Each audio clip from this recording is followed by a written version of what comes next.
All right, here they come.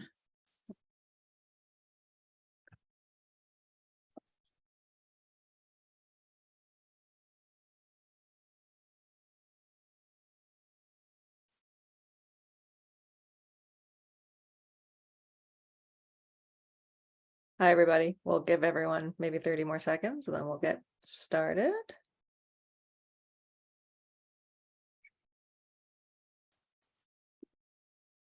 Oh, hey, I see Beth. Beth's my mentor for my accelerator program. Hi, Beth. All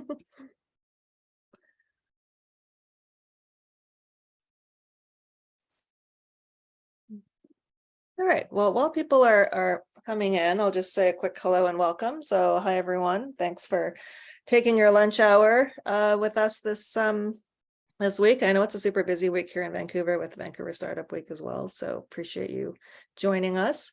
My name's Angie. I'm the executive director here at the New Ventures BC competition. And we are part of the competition, and the overall objective of New Ventures in general is to give access for startups to a lot of different education and to meet different important people within the ecosystem. So today we're going to talk about all about investors and investor profiles, and we've got Brian Martin here from TELUS Ventures, who's a longtime supporter of New Ventures BC as well. I'm going to pass it off to Brian pretty quickly, but I will first just give a quick thank you to my sponsors for the competition, and then we'll get into it. So our lead partner is Innovate BC. Our gold sponsors are EY, Fasken, SFU Beatty School of Business, UBC Sauder School of Business, and National Bank of Canada. And silver sponsors are, of course, TELUS Ventures, Volition, and Vantech Angel Network. And then we also have a bunch of really wonderful bronze supporters, which include VEF, Webnames, Acetech, Angel Forum, Backstretch Recruitment, and RBCX. All right, so in terms of format for today, I'm going to pass it over to Brian momentarily. He's got a bit of a deck to go through, and then we'll have a good amount of time for Q&A. We've given this talk at least 3 times, maybe more.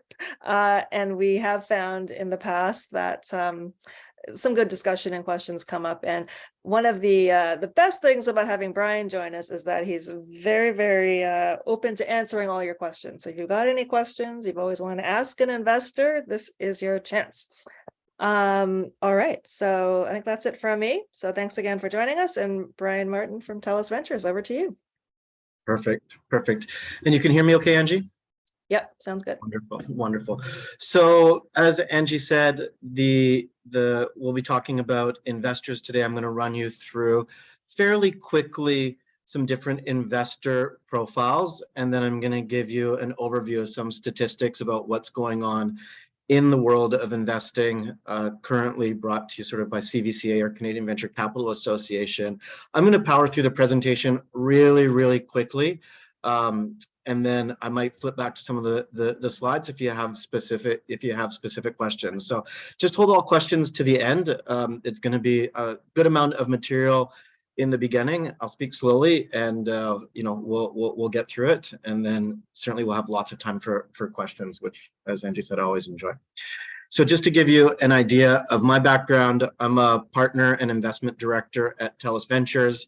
I deal with all of our investments in intelligent mobility, IoT, 5G, and security, big data. I've been doing this for a number of years, over a decade as a VC, and then my background is in enterprise, both in sales and product delivery, and then also I was the chief security officer at BC Hydro during the Olympics. So I've got a very varied background, from enterprises to venture capital, and also, started my career with a growth stage startup as a regional manager in New York. I've got a background in engineering and in finance. I'm a professional engineer in New York State and a CVCA member, and I have my MBA from Queen's School of Business. And then just a little bit of background of TELUS Ventures is, we'll deploy anywhere between $100 to $200 million per year into the venture ecosystem across 2 different funds. One is our strategic fund, which I'm part of, and then another one is our other fund is the Pollinator, which is a seed stage fund. And I can talk to you a little bit about those different funds. I already went through the agenda, so we'll just sort of dive right into it.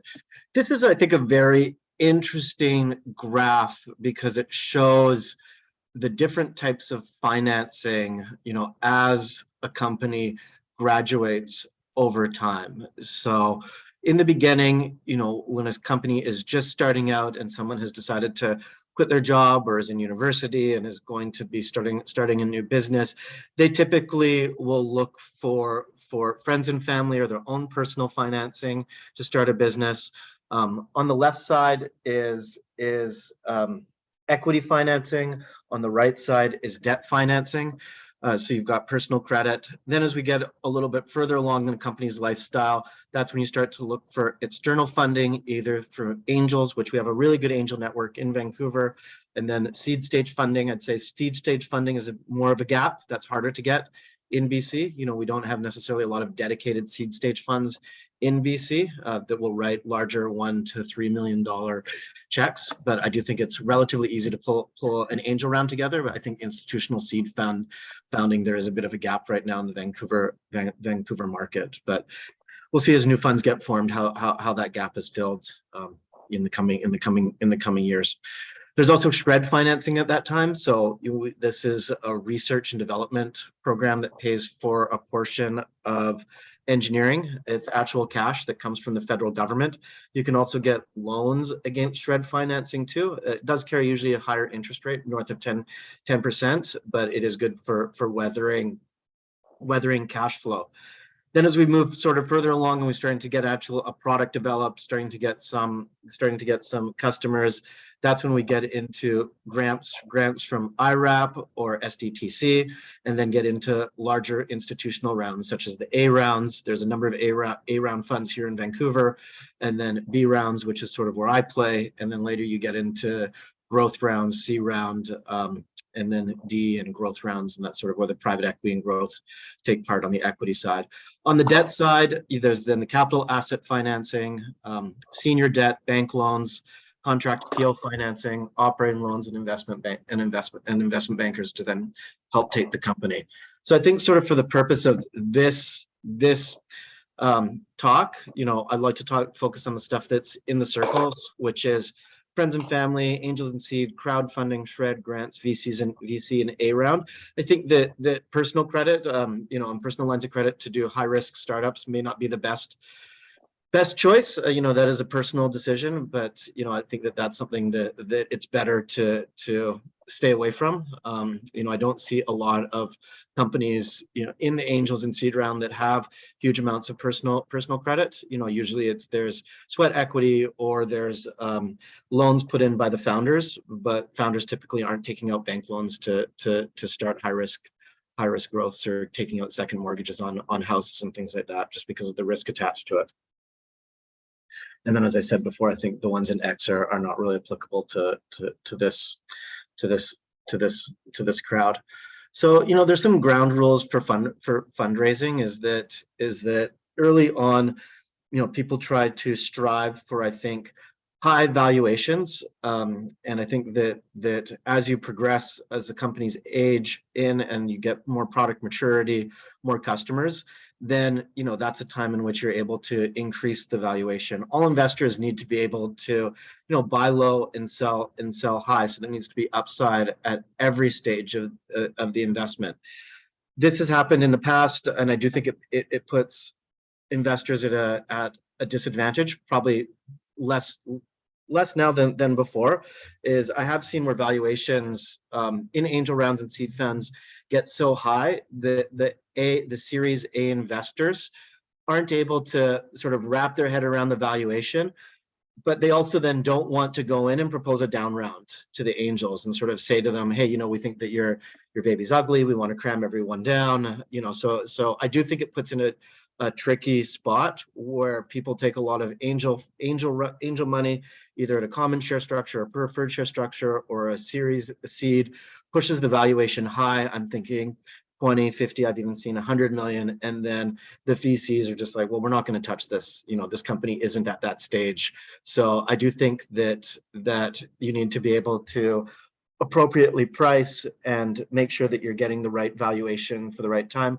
We even saw this a lot at later stage financings. So I think that SoftBank and Tiger Global were somewhat infamous for doing this, for putting a large amounts of money into fairly early stage companies and then seeing if they would grow into their valuation. And then when they didn't grow into their valuation, they were behind a large preference stack, and it made it very challenging then for them to raise future financing. So I always think that it should be the right amount, usually enough to do about 18 to 24 months of runway, build value, and then after that, then get increasingly higher valuation that are under reasonable terms. Also think that there has to be some types of expectations that different investors will have different outcomes. If you borrow, or if you have an investor that puts in 15 to 20,000 and they triple it 50 to 60,000, that's a pretty good outcome for that individual, as opposed to if you got $5 million from a $50 million VC fund and the exit was a year and a half later and it's just 50% up, 7.5 million. The investor got their money back, but it's not a great outcome because it's not going to move the needle on their fund. So different investors will have different expectations on valuation and what a good exit will look like. Always, you have to be a great steward of capital, not even just a good steward of capital, great steward of capital. Really spend money to create value, less on office space, less on real estate. Also hiring high-priced executives early on in a company is a big no-no, specifically, I'd say around chief revenue officers. CROs are better left after Series A, maybe even after a Series B, and it's best left for the founder to sell both the stock and the product. And then finally, raising money is not a big badge of honor. Talking to investors is a huge waste of time because revenue cures all evils. So companies should really be focused on products and customers. And then the more money that anyone raises, the more money that you'll need to pay back on an exit. And also, typically, the way that financings are structured is that the preferred shares of the outside investors will have better rights than the common shareholders and the founders. So, it's better to keep outside investment at somewhat at a minimum.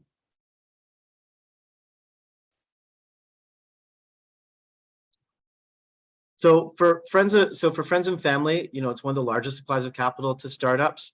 Raising capital is more of what I call an ethical decision than a financing one. What does Thanksgiving dinner 5 years from now look like? If the money is lost or isn't paid back, or the company goes south. So I think that there has to be really realistic conversations around what the money is going to be used for. What that person who is investing is, if it's a friend and family, what their appetite for risk is, and how they can afford it. So usually looking at low investor sophistication, check sizes anywhere from 10,000 to 200,000. You're looking at round sizes of under 200,000. Pre-money valuations are typically under $1 million. The security type is common shares. The transaction costs are very low. You could also see safe notes or convertible, but typically, just to keep everything clean, it is very often common shares. Founders will typically maintain full control of the company. Friends and families usually do not at this stage get any board seats, and the investor relations is usually pretty low. Monthly updates, probably not even giving financials. This is usually pretty easy money. There's no impact on control. And then again, the cons is the impact on relationships if the risks are not fully understood. Moving up, we've got a lot of grants floating around the Canadian ecosystem. So we've got SHRED, IRAP, the Canadian Council, which is more for arts projects. I think the grants from the U.S. government are often overlooked by Canadian startups. Specifically, the U.S. Defense Department and other U.S. special projects will give Canadian companies grants for work programs and projects. So I would definitely, if you think that you have some type of applications that are specific to the U.S. military industrial intelligence complex, and that could be anything from big data, security, analytics, mobility. Even now I see them giving for pandemic and healthcare related items. The the US system for grants is also very, very large, but it is geared more towards their defense systems. The Alacrity Foundation also has money for marketing. They're a Victoria-based foundation, you know, very, very high caliber, 30 or 40 people there that provide direct grants for marketing, and then also will provide startups with sales forces. So I think that that's a very interesting opportunity. And then obviously there's competitions like New Ventures BC. In BC also has some other competitions too. So I think this is a good way for founders to also get money for their ideas in the initial stages. So getting to angels and accelerators, you know, angels are typically high net worth individuals. Largely the angels in Vancouver come from a real estate and development background. You know, that's just because that's the #1 driver of our GDP and our economy, and has been for at least the last decade. So we'll see a lot of angels that have a background in research and development, but they do carry diversified portfolios. They will invest in technology companies, and there are, you know, good angel networks and good sources of angel capital in the Vancouver ecosystem. I think this is also someone that you'd want to do due diligence with them. They're going to be on your cap table for definitely over 5+ years. And really, I think the best place to find these angels is at Accelerators. So Creative Destruction Labs is, I'd say, probably our premier angel network in Vancouver. Techstars, Y Combinator. There are specific Vancouver angel meetups also that happen on a monthly basis. So I think those are places to tap. But really, the accelerators are the ones that have really, really structured pitches that then the angels are then grouped with your company, and you develop a relationship with them, and they're highly vetted. So I think that if you are looking for angel money, I think going through an accelerator early in your life cycle of a company is surely a good way to find funding.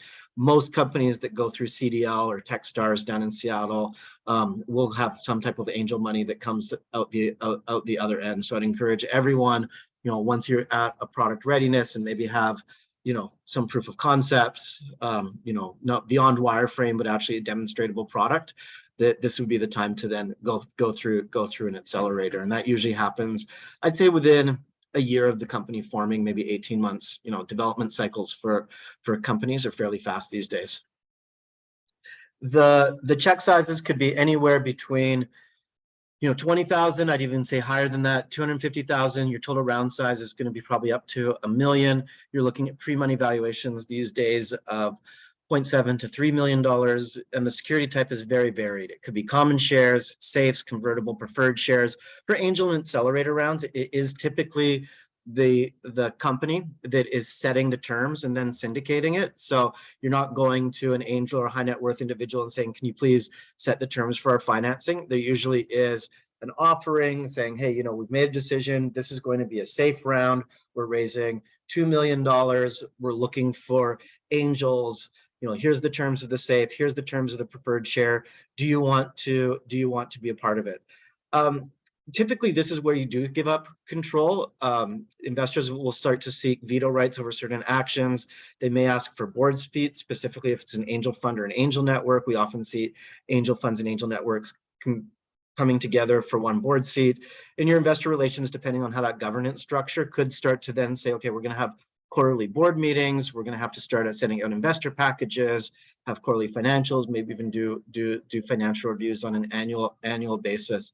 I think angels and accelerators are a really great source of funding. They give more money, they give more advice, more introductions and support, but certainly this is where you lose control and have to really start the clock on an exit compared to the previous forms of financing. You know, sometimes even these will have some type of interest rates or some types of preferred structures, maybe even some wind-up clauses.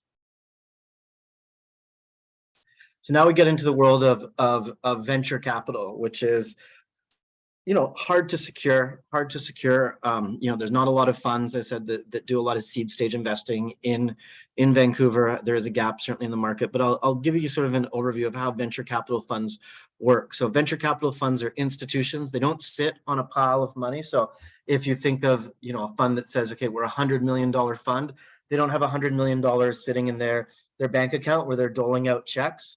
they're invested in by either fund of funds, which is an intermediary fund, or they're invested in directly by pensions and corporations or individuals. And when there is a capital call or a subscription made, then the venture capital fund will call the financing from the fund of funds, put it in their bank account, and then provide the funds to the portfolio company. So when you're calling this type of funds in this type of structure, you could imagine there's a lot of governance involved. There's governance documents and incorporation documents that separate the LPs, which are the investors, from the GPs, which are the fund.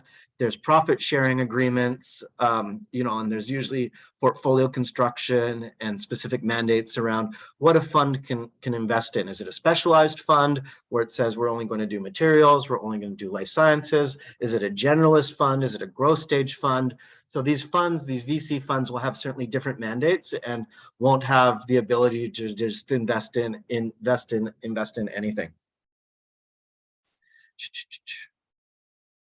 So seed investors typically do a lot of small bets. So if you're thinking about a $50 million seed fund, they could be writing anywhere between $500,000 to $1 million first checks.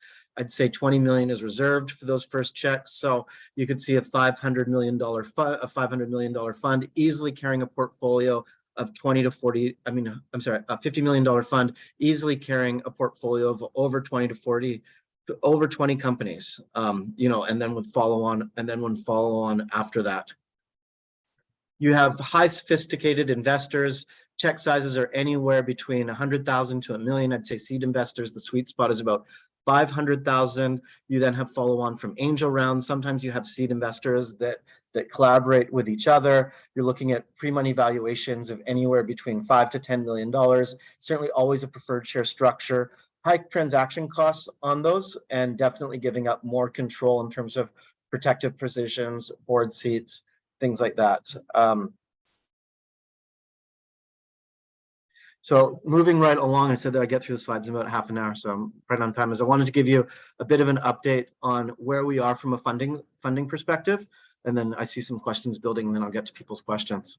So far to date, in Q1 2023, there's been $1 billion invested over 153 deals. So you could see in the Vancouver market that 17 deals for a total of 102 million. So fairly healthy. Certainly Ontario and Quebec are the largest VC markets in Canada. So it's surprising that even Quebec, it must have had a big outlier investment at 373 million, but pretty healthy, 165 million invested year to date, 198 million in Alberta relative to other provinces. I would say that VC dollars are trending a lot lower this year than they have in general. So if you look at Q1 of this year across Canada, that 153 deals at 1.2 billion compared to last year was 4.5 billion across 202 deals. So we're seeing a lot of what I'd say earlier stage, smaller check sizes, and a lot less of the larger growth stage financings,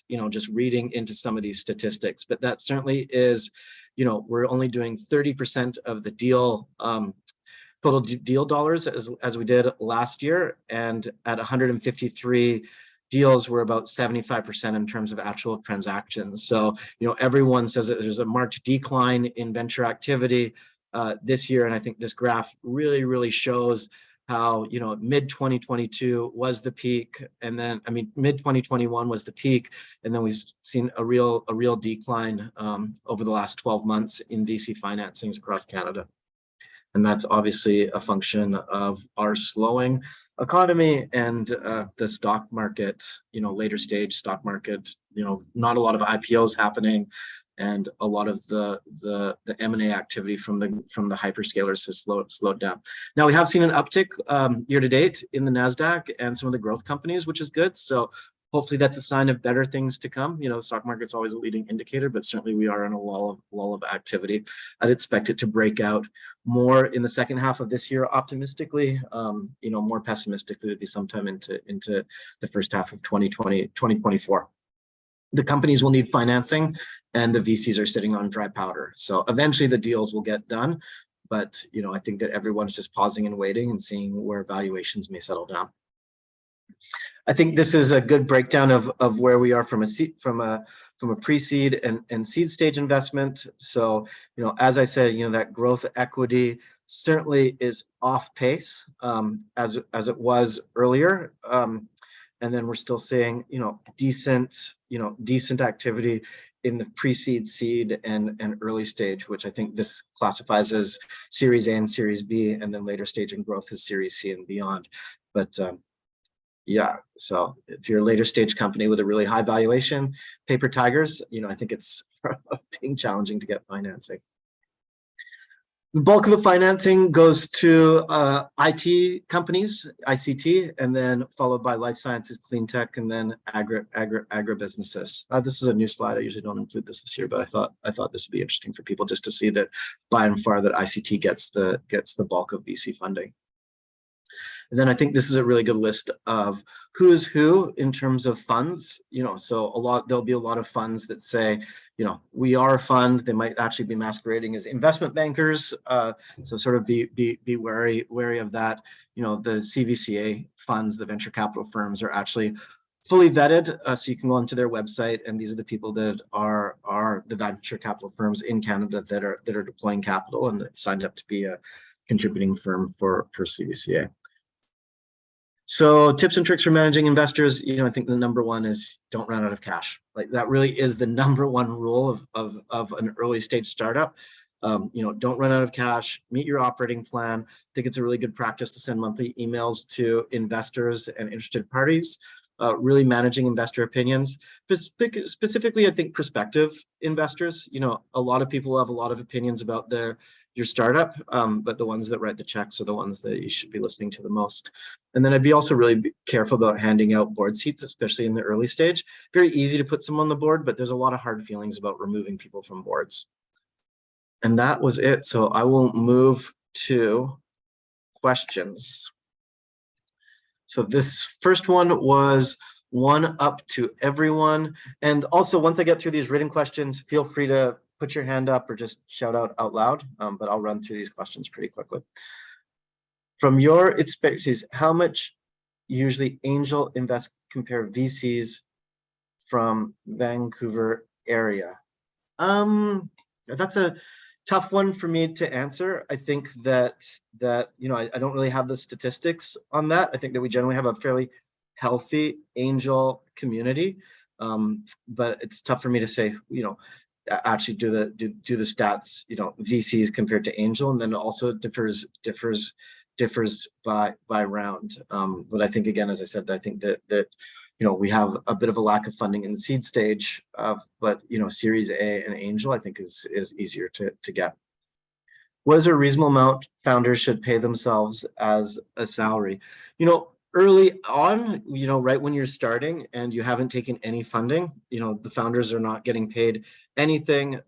After that, you know, I've seen salaries range anywhere from $5,000 a month upwards to $10,000 a month in the angel and seed stage.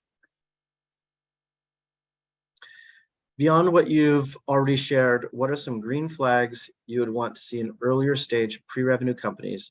Said differently, what can early stage companies do to give themselves the best chance of raising capital in today's market?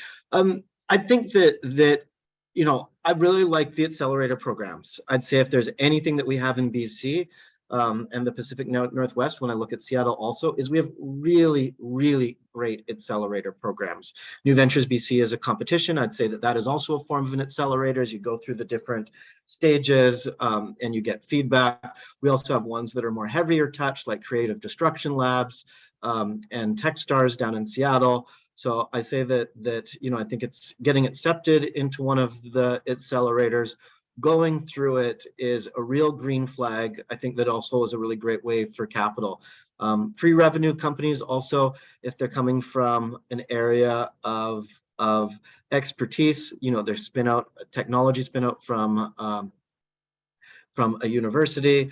Also say that, you know, often I see repeat entrepreneurs going back, you know, people that may have had executive roles, let's say as chief revenue officers or VP of products, have launched products, and then they're going to say, okay, well, now I want to actually start my own. I think that's also a really good sign. I don't want to discourage people right from university from doing startups, but I do think it is better and more favorable for a founder to have some experience out with larger enterprises or startups as opposed to from university just starting a company. I think that you haven't managed a sales force, you might not have done enterprise sales. I think it puts the founders at disadvantage. So founders that are right out of school, particularly technical founders, I think are better served by finding a business partner and operator that has been there and done that, as opposed to trying to do everything themselves right out of the gate.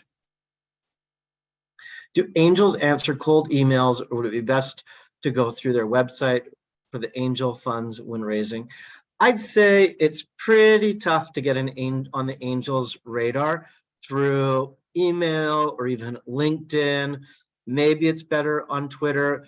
I'm just speaking from a longtime venture capitalist. Is like my LinkedIn is just, it blows up. There's some times where I've got 60 new messages, 60 new requests, and I'm certainly not one of those people that is super active on social media or on Twitter. Like maybe I'll post every now and then. I think I posted this week saying that I was doing the New Ventures VC pitch, but I think it's better to get a warm introduction and also go through the funds and go through the accelerator as just doing cold outreach. I think that's somewhat challenging.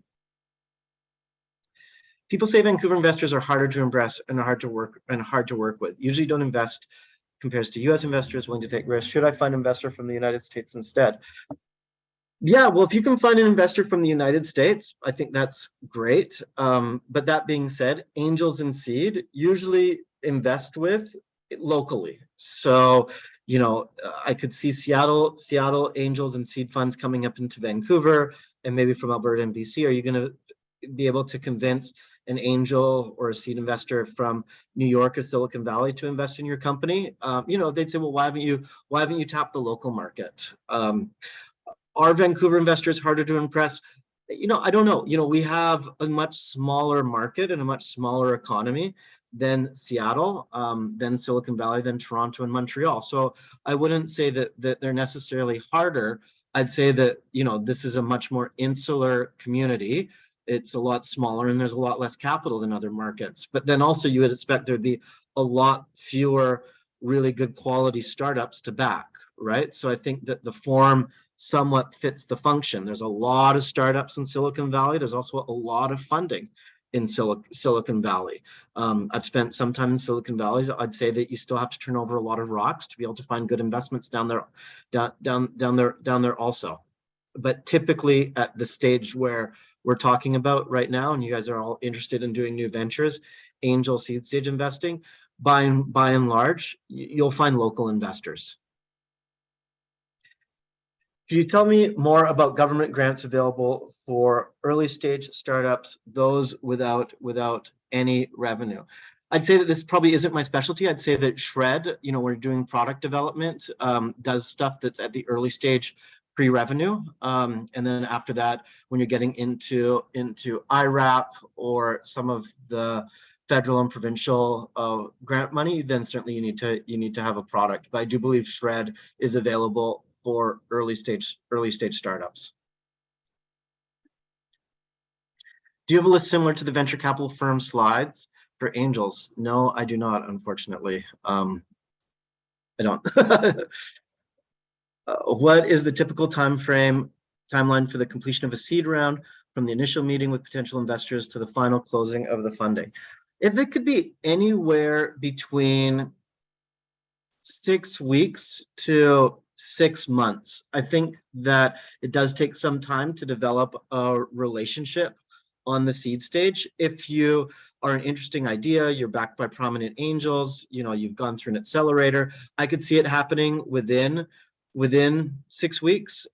If it's a first call and it takes some time for people to understand the idea, I think that it would take 6 months.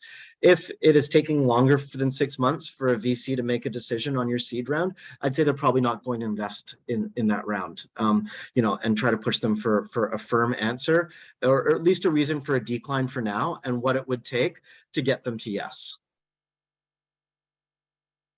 Is crowdfunding from public, non-friends and family for equity legal in Canada? I do believe it is. I do believe that you can go to Front Funder and Crowdfunder, do crowdfunding equity rounds. That should be on the slide. I'll try to remember to put it in for next year. But yeah, no, there are platforms for doing that. And, there's also Kickstarter, which is non-dilutive if you have more of a commercial product. Is there any platform or resource template to start with for first-time fundraising? Yeah, I think that you just have to just Google it. There are lots of examples out there. I think Y Combinator would be a good place to go for some templates on what things to look for. On the Canadian side, again, you might want to look to the Alacrity Foundation. I think would have some good templates on their websites, perhaps. But I think that there are lots of platforms or resources available on the internet. Eventually, you'll need to get a lawyer, though. That's just the reality of the situation. You'll need to get a lawyer after you've incorporated. You could pretty much do that on your own, but it may not be the most effective. So I think right from the get-go, go get a securities lawyer, a commercial lawyer to help with the incorporation, and then set the company up for success in terms of fundraising after that. It's a trade-off between budget and startup stage. Without money, and startup have a problem and scale up. On the other hand, investors don't trust on seed runs. What is your suggestion? How can we pass this death of valley? Yeah, I would say again, I think the valley of death in this area between angel investors in seed rounds is one where you have to go through the accelerators locally. I think that I keep on harping on that over and over again. And I think that if you're all part of New Ventures BC, you'll have an opportunity to interact with and interact with prominent angels here that could help with that. I do think that, again, there's a gap in the seed stage in Vancouver. So I think that you can easily get angel funding, but to then move into that seed round is there is a bit of a gap. I think that there's just a handful of seed stage funds like Panache, but I wouldn't call them even like high conviction seed because they're writing lower checks. So that's a tough one. I don't really have a really great solution for going between angel and seed rounds in Vancouver right now, just because of the way the landscape works for our funds. I was told that angels invest in the individual more than the idea. What are some key points that angels look at when they want to put a high risk into a startup? Yeah, I'd say that true. And I would not just say that about angels. I would say that is true on the seed and the Series A also, that you're looking for a founder that has high conviction around their idea, is able to recruit people to work for them. I'd also say has a desire to make money. That is just the truth. It's one of the qualities that I think angels and seed stage funders look for. There's certainly founders that do want to change the world, but I do think that a desire to make money and maybe a bit of a love of money is also what angels and high net worth individuals are looking for, because that's also their background, right? That you're talking about people that have had good success in their careers and and wealth. So they're looking for driven people that have a strong product idea, tackling a good market, and we'll put in the hours and the horsepower to be able to be successful. Could you please tell me more about government grants available for early stage? I did that one. Answered that one. Wrap as well. I think that's it. Yep. Okay. Were there any other questions people wanted to have a chitty chatty about instead of Q&A online? Yeah, you can unmute yourself otherwise, or you can ask as well. Just a couple follow-ons to some of the questions. Like, yeah, the angel investor list I think would be pretty much impossible because a lot of angels don't want to be on a list, firstly, and then also there's just so many, unfortunately. And then also some of the questions around templates and angel investing questions. We have done a full seminar series where we've covered a lot of these topics, and there's a lot of additional resources. So I put the link to that in the chat as well.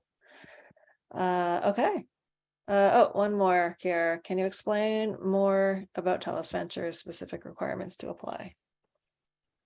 For funding, so Pollinator is our seed stage fund. So I'd say that you can contact them. I do believe that they do have an email address or a website on their website that you can, or a form that you can apply for. For us, for TELUS Ventures, we're more growth stage or a bit later stage. Typically, there's some type of commercial relationship is happening with our product groups where we're deciding to work together to take the company to market. So, we don't do a lot of inbound requests for pitches. A lot of that more goes through our product team or comes from investors that sort of know our exact areas and theses where we invest, which is on our website, www.telus.com/TELUS Ventures. So I hope that helps. Also, I think that TELUS generally is very visible in the investment community. We are a sponsor of the Vancouver Entrepreneurs Forum. You can see us there. We're one of the larger venture teams across Canada. We've got 30 people that are working in venture across the two teams. So we try to, and we've got people in most cities in Canada. So we try to attend local events and be pretty visible in the community, including participating in creative destruction labs and some of the other accelerators out there. Shiloh, you had a question? Yeah. No, I just lost it. So I've been talking to a lot of different people about different things, and one thing that was told to me was that if you figured out what sort of your ask is, basically to throw an extra sort of like 20% contingency into that ask, and then if you don't need it, right? If you get accepted for it, but you don't need it, you don't actually have to get that full amount from them. So is that something that, is someone just blowing smoke up my ass, or is that something that is actually out there? Yeah, I would say that your capital requirements align to an operating plan, a budget, and either with that budget will have certainly a 20% contingency baked in. And these days, I would look for an operating plan that has anywhere between 18 to 24 months of runway with conservative revenue projections. But yes, typically there is a 20 to 25% buffer that's baked right into the budget. Yeah, but I don't often see here's a budget, here's the budget, and then we need $5 million, so we're going to go out for 7. It's more built into the operating plan. There was another question up in the chat here from Ruben around valuation. Can you speak to the best method for evaluating an early stage startup SaaS for angels? Yeah, so I would say on the angel side, if it's got revenue, we're seeing, angel. So what are sort of like the metrics for angel investing? I'd say that you're typically looking at, if you're looking at an idea that's not necessarily a hard tech investment, SaaS investment, you're looking at sub 5 million valuations for around for about $1 million investment. So you're looking at maybe $1 million raise on $3 to $4 million pre-money. If it has revenue, you're looking at multiples that are quite high. I'd say anywhere between 15 to 20 times revenue on an angel side, where that gets compressed down to Series A around 10, and then 10 times, and then later you're getting these days around 4 or 5 times the multiple around Series B or Series C, in line with public markets. So we'll see multiples compress as companies get later in stage. Okay, a couple more just popped up in the chat for you, Brian. Okay. How much open book should I present to angels in VC? What's the bottom line?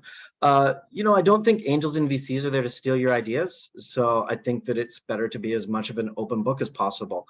These are long-term relationships. They should know everything about your company, what's going well, and then also where you need help and where things and where they can be helpful. No company is perfect, even at the beginning stage or the later stage, or even TELUS, right? So it's better to be transparent and tell people exactly what's going on, so they know where to be helpful and where everything is fine. What advice do you have for companies looking to determine market viability in setting up an advisory panel? Yeah, I think an advisory panel is a good idea. I think it's something that structured is reserved for companies that are a bit later stage. So when you have a book of 20 to 50 customers, you might pick 3 or 4 and have them as an advisory panel. When you are setting out right in the beginning and trying to get product market fit, you usually then survey 20 to 50 individuals to see, hey, would this product be interesting to you? Do you have time, 30 to 45 minutes, to be able to understand a product, understand the needs, understand the gap? And then you can start to wireframe or do some type of agile development to see if it works, and then hits the mark to get those early wins and early customers. But you don't see structured advisory panels. I'd say advisory panels right out of the gate. That's a little bit later stage. In the early stage, you're trying to talk to everybody and anyone around your product and your idea.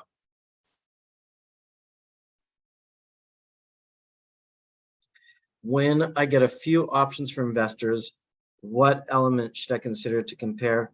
Who are the good ones to pick for my company? Well, I think it's great if you have options. I think that the ones that you should consider would be what's their experience in the sector, how easy you think they would be to manage, and how helpful they would be. You could also look at it on a basis of valuation. I do think that ones that are more credible and more knowledgeable in the space and know it will maybe ask for a lower valuation, as opposed to ones that aren't, that will just give you a check and might walk away. So it depends on how much help you would need. And but I think that's a bit sort of common sense around that. And great if you have options. I think also at the early stage, it isn't typically one or the other, but it's more collaborative, and you're combining, different investors to be able to form a round. It's not like, and that's even at the later stage, like it would be very atypical for us to go into an investment just by ourselves. Investing in companies is a team sport. So you typically don't just see one individual or even one fund completing a round. Okay, I think Mojde has their hand up. I don't know if it's about non-government grants. Brian's probably not the best person to answer in detail. Okay, all right, go ahead. No, it's not about that. Thank you. Okay. So my question is, like, lots of the time, a lot of organization, angel investors, or even government grants too, they ask for your deck. Like they say, send us your deck. But the thing is, our deck, even like, especially when there's no tractions and transactions and no customer, is nothing without us. I need to be there to present my business to them. I'm a very important part of it. What should we do in this kind of scenarios when they ask us to just email them what we have? What would you suggest? I would respect their process and email them what you have. So, this would be my general take. Usually you can present an idea, even if it's not, gone to market, in about 6 or 7 slides. And those 6 or 7 slides would be the executive summary of the whole thing, which includes 1 or 2 lines on the rest of it. Then your next slide is your product idea, who you sell to, what the pricing is. The next one is really around market. How big is the market? What is your research on the market in terms of CAGR? Who are maybe some of the key competitors? Why you're better than them? Your next slide after that is your operating plan and your budget. It's typically presented in 3 to 5 years. And then it also has your cash requirements on the bottom. Your final slide is your request for financing based on that capital plan. And maybe some terms of that financing at the angel and seed round. That's typically how it goes. And then your final slide is your management team. So, that is what a pre-revenue slide deck looks like. If it's interesting and applicable to them and it has a good CAGR, usually you're looking at markets that are north of 20%. You're looking at companies that can easily scale to 100 million in revenue. That means that you're looking at markets that are over $1 billion a year. So that would be areas that you can pitch on and send a nice clean deck. I think a nice clean deck in a presentation is also a sign of maturity. So I wouldn't hold off on a deck and say, hey, we're uncomfortable sending you a deck. We want to have a meeting. We're like, well, I want to see the idea first, right? Before taking a meeting, I want to have an understanding of, is this even an area that I invest in, right? Or know something about. And there's a very, very standard methodology, and sort of those 6 or 7 slides are the standard slides. And I do believe that there was pitch deck session last week, Angie said, that sort of covered what should be in that pitch deck. And I didn't see the presentation, but I would imagine it would largely follow those 5 to 6 slides that I see. And those are the slides that you even see in later stages. Like it's a short deck. And, when you go into the meeting, that's what I call a teaser deck, but your larger deck could be anywhere between 20 to 30 slides that show all the research that you've done, maybe have a full list of competitors, get into product architecture, product roadmap, have a lot of backup slides. And that would be the thing that then you could flip around to and have a more structured conversation of. But every company that raises needs to at least have a 5 to 7 page teaser deck. Great. There's people are also recommending a Loom video to accompany as well. Some good ideas here in the chat. Okay, let's just end. I think we have one last question, and then we'll call it there. So I guess one is saying they've been in a few accelerators, haven't really gotten any connections with angels. So are there any other options besides accelerators and warm intros for meeting angels? Yeah, I do wonder if you've been through a couple of accelerators and you're not making connections. And I'm going to be a bit critical here, is there may be a problem with your product or your market idea. Like if you've been accepted into an accelerator and you're not making the connections and you're not getting the funding, I think it goes back to why am I addressing a real problem? What does the product look like? Is it a good growth market? How is it priced? How's it structured? Because my experience with accelerators and the accelerators that the companies that I know that have gone through them have had really positive experiences. So I think you have to, especially if you've gone through a couple of them and have been beating the bush and have been doing this for a couple of years, really question like, how viable is this idea and how valuable is this business? Might be about finding the right accelerator fit too. Maybe even Also might be funny. Yeah. Not to be overly critical. I don't know whose idea the question is, but I'm just it's sometimes you have to have a reality check, right? All right. Okay. I think that's it. Thank you. Yes, a reminder for Angel List as well. And Vantech, if you haven't done Vantech or Angel Forum here. Angel Forum, yep, exactly. Yep. Okay, well, Brian, thank you for always being up for whatever question is thrown your way and for the overview. It's very much appreciated. Oh yeah, Vantech is today. So Chang is saying, Wonderful. yeah. Perfect. Check it Thank out. you so much, Angie. Yeah. Thank you so much, everybody, Thank for you. the questions. Hope you enjoy the day. Okay, thanks everyone. Have a good one. Thanks again, Brian. See you next year.